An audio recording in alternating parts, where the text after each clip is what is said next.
और हम मौजूद हैं हमारे स्टूडियोज में आपके लिए लेकर आ रहे हैं ये build up for the 6th T20 international between Pakistan and England. 7 T20s की ये सीरीज जिसमें पाकिस्तान को 3-2 से बरतरी हासिल है। 2 मैचेस पिछले पाकिस्तान ने जो जीते अपनी बॉलिंग के बलबूते पे, और एक मैच जो पाकिस्तान ने जीता वो टोटली ओपनिंग पार्टनरशिप पे 203 रन की रिकॉर्ड पार्टनरशिप थी। तो हर एस्पेक्ट, हर पहलू हमें दिखाया अभी तक इस सीरीज में। वीक लिंक्स भी दिखे हैं, हमें जबरदस्त परफॉर्मेंस भी दिखी है। तो हम यहां जब बैठते हैं तब कहते हैं कौन सी चीज पे ज्यादा स्ट्रेस दें, किस चीज पे ज्यादा बात की जाए। लेकिन ऑफ कोर्स बहुत से लोग सोचते होंगे और कहते होंगे कि हमने शायद मिडिल ऑर्डर का पीछा ही ले लिया पाकिस्तान के। तो फिर आज हम स्टार्ट करेंगे अपनी उस बात से जो बहुत अच्छी चल रही है पाकिस्तान की। इससे पहले कि उस पर बढ़ूं, स्टार्ट करूंगा, वेलकम करूंगा हमारे गेस्ट को, पाकिस्तान के फॉर्मर कैप्टन, पाकिस्तान क्रिकेट के करंट खैर ख्वाह। कैसे हैं आप राशिद? अस्सलाम वालेकुम, कैसे हैं? खैरियत से? बिल्कुल ठीक ठाक। एक दिन अच्छा गुजरा? छुट्टी छुट्टी हमें कहाँ मिलती है? नहीं मिलती। चलिए, वहाब रियाज, पाकिस्तान के current fast bowler. Wahab, lots of talks that have taken place. Last show भी जो हमने किया उसमें काफी खुल के डिस्कशन हुआ। आज मैंने आपकी प्लेइंग 11 जो प्रपोज आपकी होगी देखनी है, ठीक है? Sure, welcome to the show. Thank you so much, thank you Sikandar भाई। ओके जी, एक नजर डालते चलते हैं हमारे पिछले मैच की मैच समरी में, यानी 5वें T20 इंटरनेशनल के हुआ क्या था। पाकिस्तान ने 6 रन से ये मैच जीता था। लोएस्ट स्कोरिंग गेम था ये इस सीरीज का। 145 ही बना पाया पाकिस्तान जब उनको पहले बैटिंग करने को कहा गया। 19 ओवर खेल पाया पाकिस्तान। रिजवान एक बार फिर, ये तो आंख बंद करके हम कह सकते हैं कि रिजवान टॉप स्कोरर रहे हैं इस सीरीज में। 63 बना पाए 46 बॉल्स पे। थोड़ा डिफरेंट चैलेंज था रिजवान के लिए, विकेट्स गिर रही थी दूसरी तरफ। और आमिर जमाल को मौका मिला पहली दफा खेलने के लिए पाकिस्तान का, और उन्होंने अपनी हाथ जमा दी। उन्होंने आके जो ओवर किया आखिरी, बड़ा शानदार ओवर था, उनको सबको याद रहेगा। एक विकेट लेके 13 रन दिए, 2 ओवर्स उन्होंने कराए कि लास्ट ओवर में उन्होंने जो 15 रन बचाए हैं, बहुत ही शानदार उनकी बॉलिंग रही। इंग्लैंड पे भी कई सवालात होंगे। मोइन अली 51 नॉट आउट रहे, लेकिन इंग्लैंड की बैटिंग चेज नहीं कर पा रही, और जैसे कि राशिद भाई कहते हैं पाकिस्तान की बैटिंग जो है वो टोटल पुट नहीं कर पा रही पहले बैटिंग करते हुए। बट रिजल्ट इंपॉर्टेंट है, उसको इग्नोर नहीं करना चाहिए। 6 रन से पाकिस्तान ये मैच जीता है, 3-2 की बरतरी हासिल है। आज पाकिस्तान किस माइंड सेट से आएगा? हम बात कर रहे थे काफी बार कि पाकिस्तान अगर लीड ले लेता है, ये मैं कह रहा था, इस सीरीज में, तो फिर शायद उनके पास इतना क्वेश्चन आ जाएगा कि वो और लड़के ट्राई कर लें। वैसे तो आमिर जमाल आ चुके हैं, दूसरा लड़का अबरार है, उसकी बारी आ जाएगी या कल आएगी, यानी लास्ट मैच में आएगी 2 तारीख को। Will wait and see. But मैं हमारे दोनों गेस्ट को मैं इन्वॉल्व करूंगा उस एस्पेक्ट की तरफ जो बहुत अच्छा चल रहा है, और वो है बाबर और रिजवान की ओपनिंग पार्टनरशिप।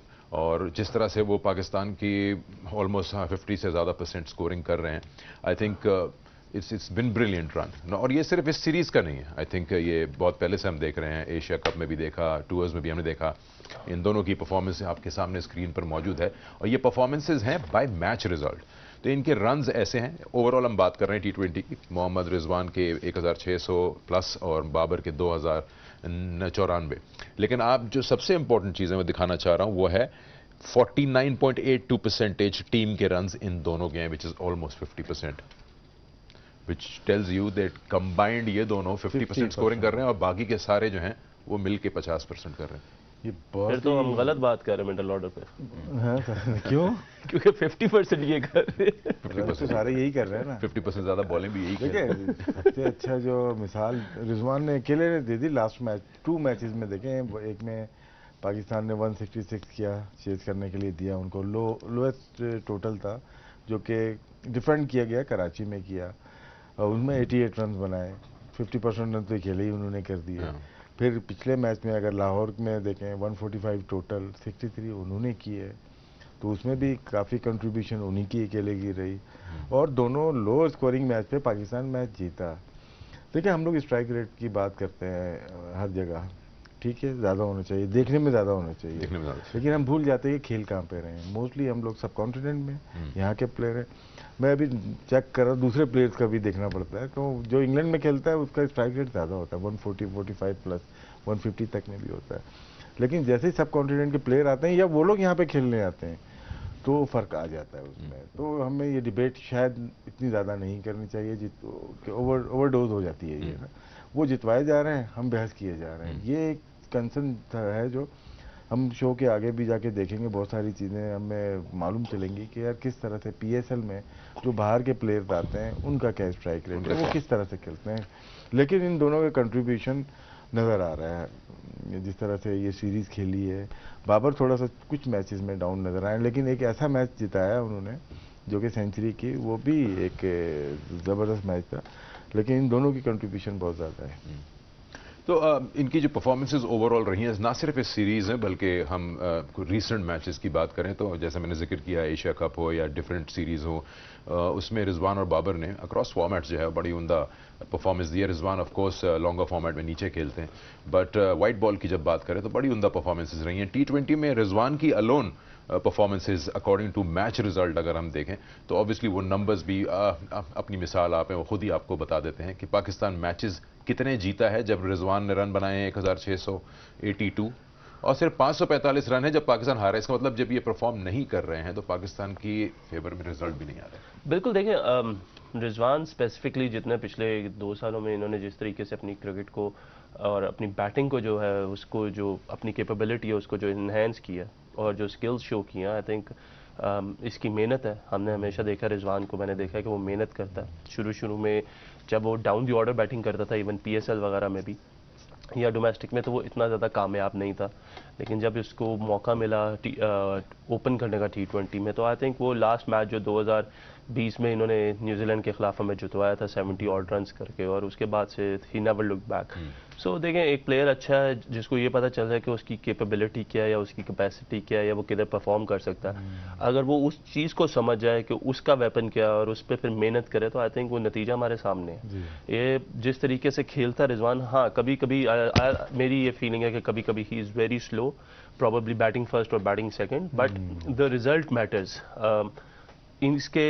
इसकी प्रेजेंस जो है वो बहुत ज़्यादा मैटर करती है, और हमने देखा कि सिर्फ और सिर्फ इंटरनेशनल नहीं, डोमेस्टिकली भी PSL वगैरह में भी जब ना इसने खेला है, इसने बहुत अच्छा परफॉर्म किया।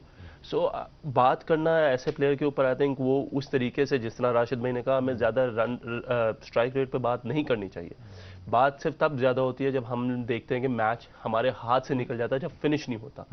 लेकिन जिस तरीके से इनके रिजल्ट्स हैं, जिस तरीके से इनकी एवरेज है, आई थिंक बहुत मुश्किल है कि 2 साल आप एक एवरेज को कंटिन्यू भी करें। एक ऐसा टाइम पीरियड आता है जिधर आपकी बैड फॉर्म आती है। माशाल्लाह से 2 साल से एक ऐसा वक्त है जिसमें बैड पैच आ ही नहीं रहा, और ये बड़ा अच्छा है पाकिस्तान के लिए उस एतबार से। बैड पैच के लिए नीचे दे दिया।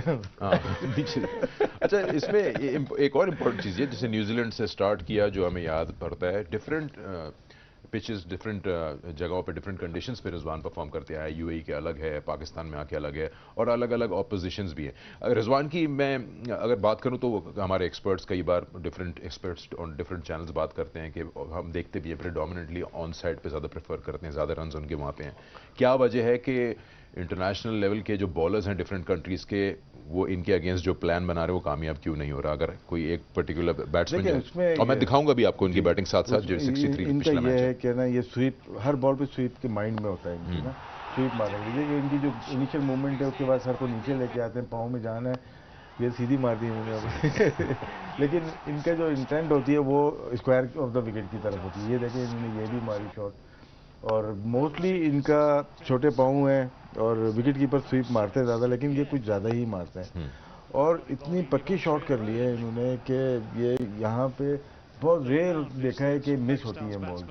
तो मोस्टली रन अगर आप देखें, जो प्लेयर फंसते हैं मिडिल स्टंप की बॉल के ऊपर, इनका जब वर्ल्ड कप में मैंने देखा था स्ट्राइक रेट, सेंटर वाली जो 3 स्टंप के अंदर बॉल होती है 194 का स्ट्राइक रेट था। अगर दूसरे बड़े प्लेयर को देखें तो वो वहाँ पे कम था, इतना ज़्यादा नहीं था। तो ये क्या ऑफ स्टंप के बाहर और बीच की बॉल को बहुत तगड़ा खेलते हैं। और जितने भी बॉलर हैं, वो आपसे भी आप पूछ सकते हैं, जितने भी बॉलर हैं मोस्टली आपको हिट करते हैं, मिडिल स्टंप पे करते हैं, या यहाँ से बॉल आए कि बैट्समैन को हम लेंथ बॉल करें। लेंथ बॉल जो लोग यहाँ खेलते हैं, ये यहाँ से बॉल को यहाँ पे ले जाता है। ये एक क्वालिटी है जो कि शायद फुटवर्क तेज़ है, या पाँव में ज़्यादा जान है, या पहले ही से बॉडी को की मूवमेंट आ जाती है। लेकिन यहाँ पे थोड़ा सा आते हैं, यहाँ स्ट्रगल करते हैं। वो ऐसा नहीं है कि किसी भी प्लेयर की सारी चीज़ें बहुत स्ट्रांग हो। ये रीजन जो इनका गली से लेके आप ले जाएं extra cover, even extra cover तक ले जाएं, तो यहाँ पे अगर देखें इनका स्ट्राइक रेट कम नजर आएगा। फिर इन्होंने न्यूजीलैंड के खिलाफ परफॉर्म किया, ऑस्ट्रेलिया के खिलाफ लेके फ्लिक मार देता था, जो ऑफ स्टंप के बाहर था उसको ड्राइव मार देता था। अच्छा, ये बीच में हमने बात की थी कि रिजवान ऑब्वियसली एक तो मैच सिचुएशंस भी बड़ा मैटर करती हैं कि किस सिचुएशन